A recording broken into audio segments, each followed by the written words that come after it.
Sampurasun. Selamat pagi saudara, senang sekali saya Anissa Fitriani dapat kembali menyapa Anda dalam Sapa Jawa Barat. Saudara, pembangunan di setiap kota ataupun daerah bukan hanya tentang infrastruktur, namun juga pelayanan, kesejahteraan masyarakat. Oleh karenanya di Sapa Jawa Barat kali ini kita akan membahas mengenai pembangunan di Kota Sukabumi dan juga program-program pemerintah untuk masyarakat dari Wali Kota Sukabumi. Oleh karenanya terhadir bersama kita Wali Kota Sukabumi Bapak Aib Zaki. Selamat pagi Pak Aib. Pagi Mbak Anissa.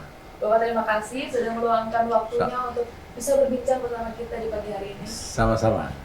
Bapak lagi sibuk apa nih Pak hari ini? Rutin saja, baru aja selesai ke Milangkana, Jawa Barat ya. Tatar Sunda di Jawa Barat dengan Kang Deddy Mulyadi. Oh betul. Nah Pak, sebelum kita masuk ke pembahasan kita di hari ini, saya ingin bertanya dulu nih, biasanya kalau misalkan Pak Wali terjun langsung ke masyarakat, Ya. pertanyaan apa yang biasanya terlontar dari warga Sukabumi? Yang paling banyak sebetulnya infrastruktur, selalu itu. Dan hampir 90% hasil musrembang ini mengacu kepada ingin selesainya infrastruktur. Itu yang pertama.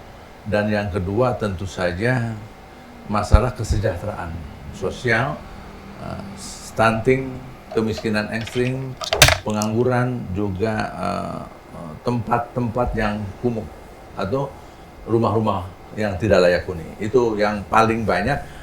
Tapi kalau berdasarkan data Musrembang, ini 90% masyarakat ingin rapihnya infrastruktur di Kota Solo. Seperti itu. Dengan banyaknya pertanyaan dari masyarakat, Ya. juga banyaknya keluhan, apa Ya. sih yang sebetulnya menjadi fokus utama dari pemerintah Kota Sukabumi? Ini kita fokus dua ya. Yang pertama memang infrastruktur semua ya, dari mulai tidak boleh lagi nanti ada jalan-jalan yang bolong, yang rusak. Tapi saya punya target kan 3 tahun, 2026, 27, 28. Sehingga di 2029 udah clear semuanya itu untuk infrastruktur. Berbarengan dengan itu, kita juga punya program yang memihak untuk kepentingan kesejahteraan masyarakat. Kita akan selesaikan, kalau ini target mungkin nggak bisa cepat, paling tidak harus 10 tahun ya. Bagaimana stunting ini bisa diintervensi menjadi 0%. Kedua, kemiskinan ekstrim juga 0. Yang ekstrim ya, ini harus jadi 0%. Dan pengangguran ingin targetnya menjadi yang terendah. Paling tidak terendah di Jawa Barat, mungkin juga targetnya ingin terendah di nasional untuk pengangguran ya. Terus lagi infrastruktur yang tidak layak, termasuk juga rumah-rumah tidak layak huni. Itu menjadi fokus kita, selain daripada infrastruktur jalan, drainase, trotoar, kemudian penerangan, kemudian juga solokan-solokan kecil ya, seperti itu. Oke, dari beberapa infrastruktur tadi yang sudah Pak Wali jelaskan, sebetulnya yang ingin diprioritaskan terlebih dahulu itu apa Pak? Yang paling pertama ini jalan bolong. Yang pernah jalan jangan dulu ada yang bolong dulu. Kemudian tahap selanjutnya penguatan jalan itu sendiri, ya, jalan dan drainase, termasuk juga gulma-gulma dan rumput yang ada pinggir jalan, terutama di perkotaan ini harus selesai. Itu yang paling utama yang kita akan kerjakan, tapi secara bertahap. Dan saya sedang menyusun berapa sih total pembangunan infrastruktur di Kota Sukabumi sampai 100% selesai, ya. Dan ini nanti akan dibagi terhadap paling tidak ada 4, ya. Yang pertama adalah dikerjakan oleh anggaran dari APBN pusat, anggaran dari provinsi, kemudian anggaran dari APBD kita. Yang keempatnya anggaran dari kreditur.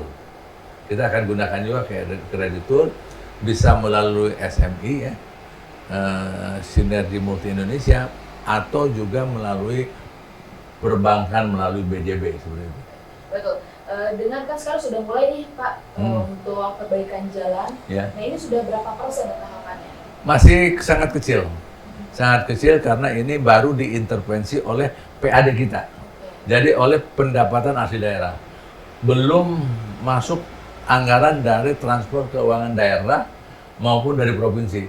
Kita nunggu sampai anggaran perubahan 2026 ataupun juga transfer keuangan daerah dari pusat. Kalau itu sudah masuk, baru ini. Jadi yang sekarang dikerjakan adalah dana dari pendapatan asli daerah. APBD kita yang sudah terkena efisiensi sebesar 159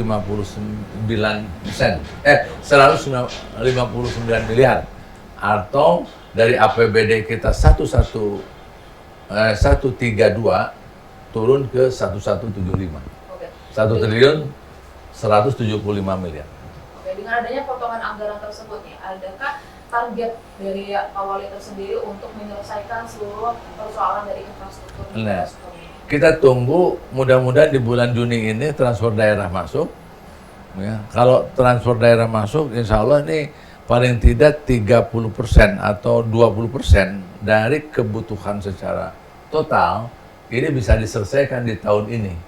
Ya, dari 100% apabila TKD sesuai dengan yang direncanakan. Tapi apabila tidak sesuai, ya paling ya di bawah 20%. Seperti itu. Tapi kalau sesuai, insya Allah sampai 20%. Oke. Lalu ini terkait tentang pelayanan di masyarakat. Sejauh mana upaya pemerintah kota untuk meningkatkan pelayanan agar bisa merata kepada seluruh masyarakat di kota? Iya, kita fokus ya untuk pelayanan, terutama pelayanan kesehatan. Ada sekitar 15 puskesmas sudah kita naikkan dari puskesmas menjadi BLUD, Badan Layanan Umum Daerah, ya. Jadi sudah naik ke BLUD dan alhamdulillah pelayanan semakin meningkat, dan saya juga sudah rutin ketemu dengan kepala puskesmas untuk menaikkan kinerja daripada puskesmas itu. Yang kedua, kepada semua sekolah di bawah naungan Pemkot, baik TK, SD maupun SMP, sehingga kita akan memperbaiki tahap awal ini WC. Nah, WC-nya supaya kita mau mendidik anak-anak kita mulai dari WC ini yang bersih. Target kita seperti itu, ya. Itu untuk pendidikan. Juga untuk pelayanan di tingkat RT dan RW, kita sudah menaikkan insentif RT ini dari 250.000 ke 500.000 per bulan. Kemudian insentif RW-nya dari 350.000 ke 700.000. Ini semua dinaikkan insentifnya untuk membantu palurah-palurah di tingkat kelurahan membantu secara administratif. Contoh bagaimana mengkolektif dana PBBP 2, juga pelayanan-pelayanan lainnya seperti itu. Termasuk Limnas. Limnas kita juga yang asalnya tidak memiliki insentif, sekarang sudah punya insentif per tahunnya kurang lebih sekitar 1.200.000. Nah, saya ingin menanyakan terkait tentang PAD. Ya. Bapak kan punya program tentang menaikkan PAD di wilayah Betul. Sukabumi. Nah, ini gimana nih strategi Bapak untuk meningkatkan PAD tanpa memberatkan masyarakat? Ya. Tapi kita harus bicara, karena kita harus break dulu, Bapak. Baik. Jadi saudara jangan kemana-mana, tetap bersama kami di Sapa Jawa Barat.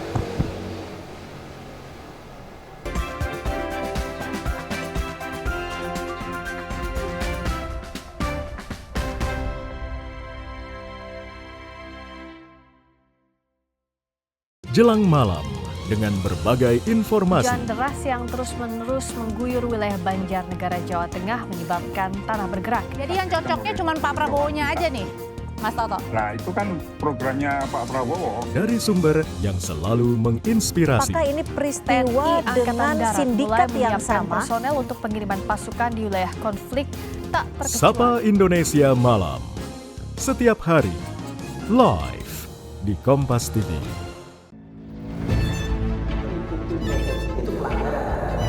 Zamannya sekarang perilaku korup ada di BUMN kita. Jangan lompat ke kesimpulan tanpa menjelaskan detailnya.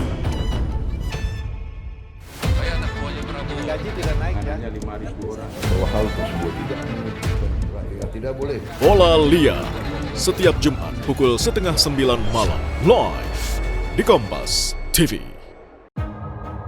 Upaya mencari solusi dari banyak sisi memerlukan pemikiran, kematangan, dan kebaruan. Dengan kesadaran guna menciptakan perubahan. Bersama saya, Yogi Nugraha, dalam Satu Meja The Forum. Pembangunan berkelanjutan adalah tanggung jawab kita bersama. Ketahui realitas sosial, ekonomi, dan lingkungan. Serap inspirasi dari upaya di mana kita punya hak dan kewajiban yang sama untuk menjaga lingkungan tetap lestari. Inovasi karbonnya ini lebih efisien 35 kali lebih cepat. Wow, 35 kali.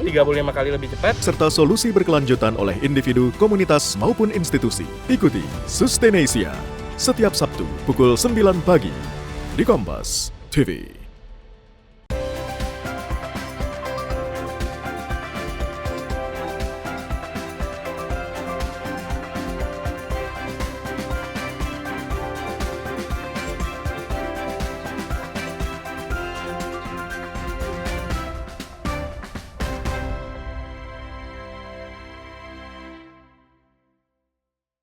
Terima kasih saudara, Anda masih menyaksikan Sampai Jawa Barat dan kita masih berbincang dengan Wali Kota Sukabumi. Pak Wali, tadi obrolan kita sempat terpotong tentang strategi pemerintah kota dalam meningkatkan PAD tanpa menggerakkan masyarakat. Itu seperti apa strateginya? Sama sekali kita tidak menaikkan pajak daerah, terutama pajak ya. Kalau retribusi nanti ada penyesuaian, karena retribusi kan sudah sangat lama itunya, terutama retribusi sampah. Nah, untuk PAD hanya menormalisasi PBJT, PBB, pendapatan asli daerah. Itu kita normalkan dengan target PAD kita dari 2024 itu 436 miliar. Di 2026 ini kita merencanakan harapannya ke 650 miliar. Ya. Tapi di dalam perencanaan anggaran APBD kita, PAD di 2026 ini hanya 525. Namun saya kerja untuk mengejar target 650 miliar, itu PAD-nya. Sehingga apabila itu bisa tercapai, insya Allah ini akan membuat satu ruang fiskal yang cukup baik untuk pembangunan Kota Sukabumi. Seperti itu. Sejauh ini strategi apa yang sudah dijalankan oleh pemerintah? Satu, kita menyisir PBBP 2, ya, pajak bumi dan bangunan, terutama PBG-nya, ya, atau luas bangunan yang dimana masyarakat membeli rumah, contohnya di perumahan yang luasnya asalnya 36 meter persegi, setelah dia tinggali di atas 5 tahun mungkin sudah berubah, tidak lagi 36 meter persegi tapi sudah di atas 100 meter. Nah, itu namanya di-updating, di-update jumlah luas bangunan di atas alas tanah. Itu yang pertama ya. Yang kedua juga menyisir, ada masalah nggak, ya, permasalahan belum balik nama dan lain sebagainya. Yang masalah-masalah ini saya selesaikan, saya kita putihkan, kemudian supaya kembali lagi normal. Kemudian itu dari PBBP 2, kemudian dari PBJT, rumah makan, kafe, restoran, kemudian hotel, itu pun juga dinormalkan, ya, sehingga disesuaikan berapa sih omset yang sebenarnya.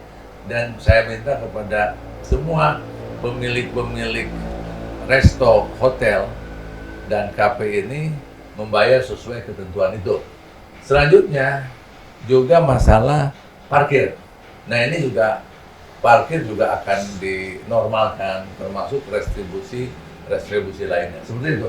Jadi kita dinormalkan aja, tidak dinaikkan, kecuali khusus untuk retribusi sampah, karena terlalu sangat murah, ya. Jauh sekali, ya. Ininya tuh kita akan naikin, itu pun juga tidak terlalu membebankan tentunya, ya. Hanya dari Rp650 per bulan kita naikin lah jadi 2.000 atau berapa ya per bulannya, seperti itu, atau dari ke Rp5.000 seperti itu. Tapi itu per bulan dalam satu rumah tangga dulu itu. Dan kita sedang mengatur perwalnya. Jadi strateginya adalah menormalkan semua pendapatan asli daerah. Halo Bapak, terkait tentang program 12 Pas yang sedang dijalankan oleh pemerintah Kota Sukabumi ini boleh dijelaskan seperti apa? Nah, ini sebetulnya program pemerintah pusat, Kementerian Sosial. Dan saya waktu kunjungan saya dengan Pak Menteri yang menjelaskan 12 Pas. Dan saya setelah pulang dari kementerian, saya langsung implementasikan. Nah, saya gotong royong anggarannya itu dari BJB, dari Telkom, dari ada BNI, ada Pegadaian, ada PNM, ada BSI, ya. Semua gotong royong, dan saya juga menghimbau kepada semua pengusaha yang ada di Kota Sukabumi untuk turut serta. Karena dan sebahagian dari anggaran APBD melalui Dinas Sosial. Nah, alhamdulillah capaiannya cukup baik, responnya cukup baik, karena per kakak, per orang yang memerlukan ini dikasih dana cash 1 juta plus sembako kurang lebih sekitar 500.000 rupiah. Dan juga ada tambahan-tambahan lain seperti peralatan sekolah untuk anak-anak SD dari gotong royong dari pengusaha lokal. Tujuan utama dari program 12 Pas ini sebetulnya apa?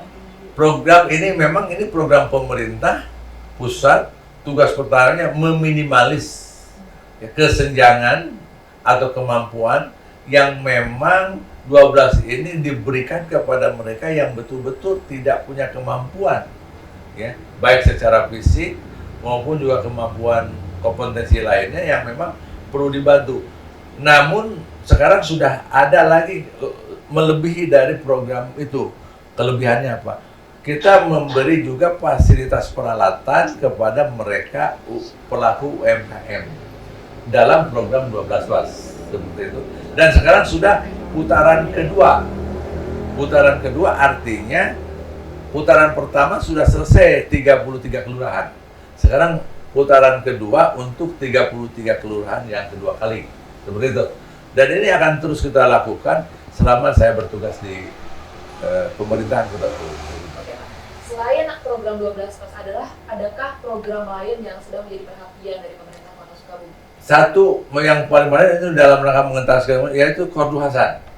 Kordu Hasan ini murni uangnya adalah filantropis, ya, dari hasil kelola wakaf plus juga sodako jariah dari teman-teman masuk di kas yayasan, dan yayasan memberikan satu kontribusi 12 juta, dan sekarang nasabah Kordu Hasan ini sudah 2.462 penerima.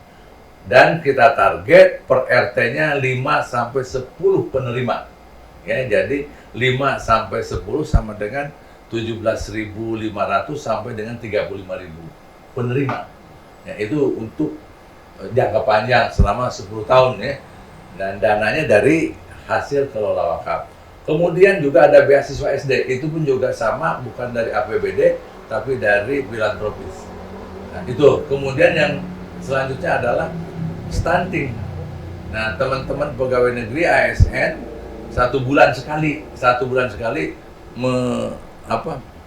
menyerahkan 1 butir telur, ya, 1 butir telur. Kalau 5.600 PNS dan P3K ini sama dengan berarti 5.600 telur. Dan itu langsung diintervensi ke seluruh kelurahan, kecamatan bagi mereka supaya stuntingnya menurun. Seperti itu. Dan itu anggaran-anggaran di luar APBD. Tentu saja anggaran APBD itu sudah rutin yang dilakukan oleh Kementerian Kesehatan dan Kementerian Sosial. Oke. Nah, saya juga ingin menanyakan terkait kolaborasi yang dilakukan oleh pemerintah kota khususnya agar program-program ini dapat tercapai. Betul. Tapi tahan dulu, karena kita harus break lagi. Baik. Jadi saudara jangan kemana-mana, tetap bersama kami di Jawa Barat.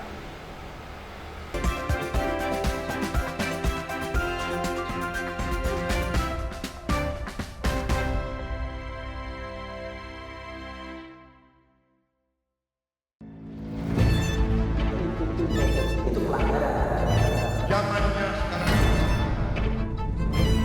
perilaku korup ada BUMN kita. Jangan lompat ke kesimpulan tanpa menjelaskan detailnya. Gaji tidak naik ya. Hanya 5.000 orang. Bahwa hal tersebut tidak merugikan rakyat, tidak boleh. Bola Liar setiap Jumat pukul 8:30 malam live di Kompas TV. Awali hari dengan sejumlah informasi terpilih. Seorang pengendara ojek online terluka parah. Usai motor yang melintasi jalan berlubang di Jakarta, longsor membuat 6 titik di Jalan Trans Papua putus total. Menjadi referensi menjalani aktivitas di pagi hari. Di Singapura menyebut sopir penabrak sudah ditetapkan sebagai tersangka. Dan duka cita mendalam atas meninggalnya siswa sekolah kejuruan yang mengalami kecelakaan. Kompas Pagi, setiap hari pukul 4:30 pagi, live di Kompas TV. Jelang malam dengan berbagai informasi. Hujan deras yang terus-menerus mengguyur wilayah Banjarnegara, Jawa Tengah menyebabkan tanah bergerak. Jadi yang cocoknya cuma Pak Prabowo-nya aja nih, Mas Toto. Nah, itu kan programnya Pak Prabowo. Dari sumber yang selalu menginspirasi. Apakah ini peristiwa dengan sindikat yang sama? Personel untuk pengiriman pasukan di wilayah konflik tak terkecuali. Sapa Indonesia Malam. Setiap hari, live di Kompas TV.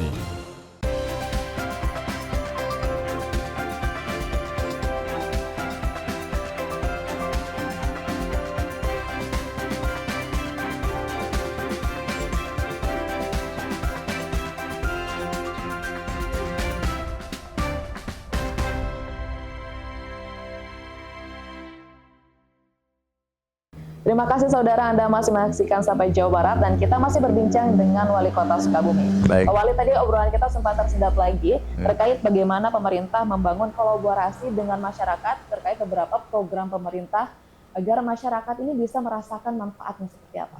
Ya, yang pertama kita akan mengajak semua para pengusaha yang memang berusaha di Kota Sukabumi ini itu berkolaborasi untuk gotong royong dalam program 12+ maupun program Korduhasan yang menyentuh, terus juga berkolaborasi bagaimana menormalisasi membayar kewajiban pajak daerah supaya normal. Itu yang pertama. Yang kedua, kita respon ya kebutuhan masyarakat yang mendasar. Ya, memang yang mendasar lebih kepada bagaimana penyelesaian pengangguran. Nah, pengangguran kita kerjasama dengan paling tidak ada 3 P3MI, Perusahaan Penempatan Pekerja Migran Indonesia, paling tidak ada 3, dan kita menyiapkan, saya minta kepada Politeknik Sukabumi menjadi basis untuk tempat pelatihan para pekerja migran yang akan diberangkatkan.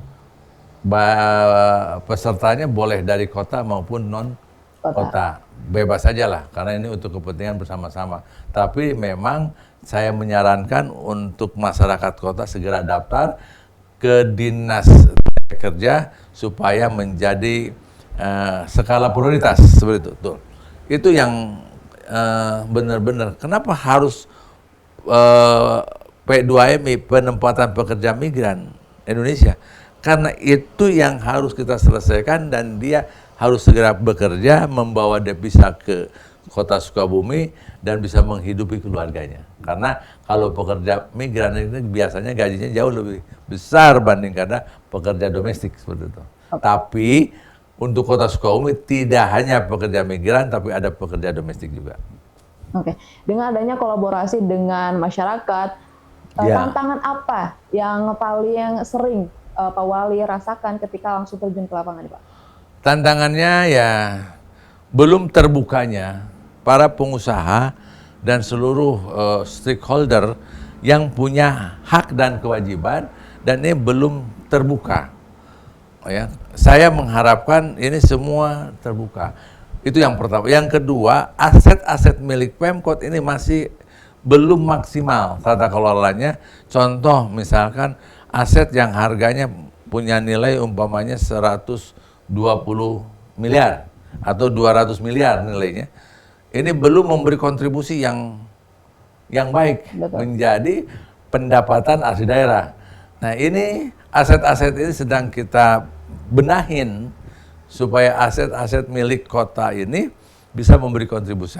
Dan untuk jangka panjangnya, Pemkot harus punya pendapatan secara rutin setiap bulannya dari aset-aset yang dimiliki oleh Pemkot supaya itu menjadi produktif. Sehingga aset-aset Pemkot harus produktif, memberi kontribusi, sehingga sistem seperti apa? Bisa imbreng menjadi pemegang saham ataupun juga dengan sistem perjanjian kerjasama seperti itu. Oke Pak, lalu target dan harapan Bapak untuk Kota Sukabumi yang akan dicapai dalam jangka waktu yang mungkin berdekatan Pak? Kita punya program 5 tahun pertama dan 5 tahun kedua 10 tahun. Target saya ingin selama 10 tahun 2035 saya ingin mendeklarasikan Sukabumi menjadi satu Sukabumi Emas. Indonesia Emas sudah dicanangkan oleh bangsa kita yaitu 2045. Saya mencanangkan Sukabumi Emas adalah 2035. Salah satu indikatornya stunting kita nolkan, kemiskinan ekstrim yang kita intervensi jadi nol, penganggurannya terendah, infrastruktur kumuh diselesaikan, rumah-rumah kumuh kita selesaikan, semua infrastruktur 100% dan penerangan juga di malam hari tidak gelap. Dan itu seperti itu, termasuk juga seluruh pelaku usahanya bekerja sama dengan pemerintah kota bahu-membahu untuk meningkatkan kinerja dari pemerintah maupun swasta, sehingga tamu-tamu dari luar harus banyak datang ke Sukabumi untuk meningkatkan kinerja Kota Sukabumi seperti itu. Lalu harapan Bapak kepada masyarakat Kota Sukabumi agar memiliki peran dalam mendukung program pemerintah ini seperti apa? Yang pertama, semua masyarakat Sukabumi berdoa. Berdoa kepada Allah SWT supaya kita diberi kemudahan dan kelancaran. Dan saya beserta perangkat daerah semua, 35 perangkat daerah akan bekerja keras untuk mencapai target-target itu. Jadi masyarakat bersabar dan berdoa dan mendukung sepenuhnya. Artinya begini, saya akan menerima kritik apapun, tapi yang sifatnya mendukung, bukan ujaran kebencian, caci maki, atau mau menjatuhkan. Saya ingin bersama-sama masyarakat ini satu model saling membantu, saling memberi, saling menolong, ya, bukan membangun ujaran kebencian, caci maki, iri dengki, dan saling menjatuhkan. Seperti itu. Sehingga saya minta kepada masyarakat sabar, saya akan bekerja sesuai dengan apa yang saya miliki, experience selama 38 tahun. Ini saya akan gunakan untuk kepentingan kesejahteraan kemakmuran yang seadil-adilnya bagi Kota Sukabumi. Oke. Terakhir Pak, pesan singkat untuk masyarakat Kota Sukabumi, boleh langsung lihat kamera. Satu, ya, insya Allah semangat terus, masa depan Kota Sukabumi akan jauh lebih baik. Kita kerja keras 5-10 tahun dan Sukabumi menjadi salah satu kota yang terbaik di Indonesia. Oke, terima kasih Pak Wali atas waktunya. Dan pastinya harapan Pak Wali, pesan Pak Wali juga menjadi harapan kita dan juga pesan kita sebagai warga Kota Sukabumi. Baik. Oke, saudara, pembangunan itu memang membutuhkan kolaborasi dan dukungan antar pihak agar Kota Sukabumi ini bisa menjadi jauh lebih baik lagi. Saya Anissa Fitriani, sampai jumpa lagi di Sapa Jawa Barat selanjutnya.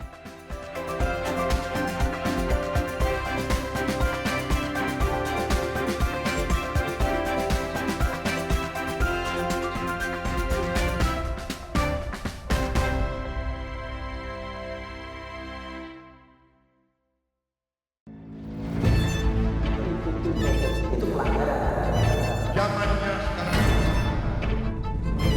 perilaku korup ada di BUMN kita. Jangan lompat ke kesimpulan tanpa menjelaskan detailnya. Saya anak buahnya Prabowo. Gaji tidak naik ya. Hanya 5.000 orang. Bahwa hal tersebut tidak boleh. Bola Liar setiap Jumat pukul 8:30 malam live di Kompas TV.